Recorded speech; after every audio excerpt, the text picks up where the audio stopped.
আগামীকাল বন্ধুরা ২৬শে জানুয়ারি প্রজাতন্ত্র দিবস। তা সকলকে জানাই প্রজাতন্ত্র দিবসের অনেক অনেক ভালোবাসার শুভেচ্ছা। তা মেয়ে নাচ শেখে সেটা তোমরা সকলেই জানো। হয়তো ১ বছর আমি ভিডিও করছি, অনেকেই জানো যে মেয়ে নাচ শেখে, নাচের ক্লাস আছে। তা ২৬শে জানুয়ারি উপলক্ষে ও দিদি একটা ছোটো আর কি রিহার্সাল পড়িয়েছিল, তা সেটা আর কি ভিডিও শ্যুট হবে।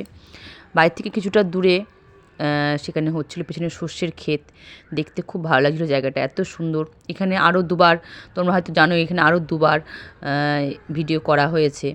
তা ও দিদি এবার আর ওদের সঙ্গে ছিল না, ওরা যে 7টা বাচ্চা নাচে ওদের সঙ্গে, তা সেই কজনই আর কি রিহার্সালটা করেছে। খুব সুন্দর হয়েছিল। হালকা রোদ, মানে শীতটা যেহেতু তখন জাঁকিয়েছিল। সকলে কেমন আছো বলো। আর নাচের বাচ্চা তো, নাচ করতে করতে ওদের একটু খিদে লেগে গেছে। ও দিদির টিফিনটা ব্যবস্থা করে দিয়েছিল, বাইরে থেকে আমিও টিফিন করে নিয়ে গেছিলাম, তা সেটাই খেয়েছে।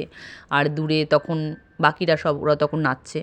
আমার মেয়ে সকালে যেহেতু কিছু খায়নি, এজন্য প্রচণ্ড খিদে লেগে গেছিলো, তা বসে বসে টিফিনটা খাচ্ছে। আর দেখো সকলেই একসঙ্গে হলে যেটুকু হয়, খুব আনন্দ করছিল। রোদ ছিল, জল টেস্টাও লাগছিল। আর দেখো সকলেই নাচছে একসঙ্গে। আর দেখো এই কজনেই 7 জন, ওরা পুরো ভিডিওটা করেছে, খুব ভালো লাগছিল বেশ।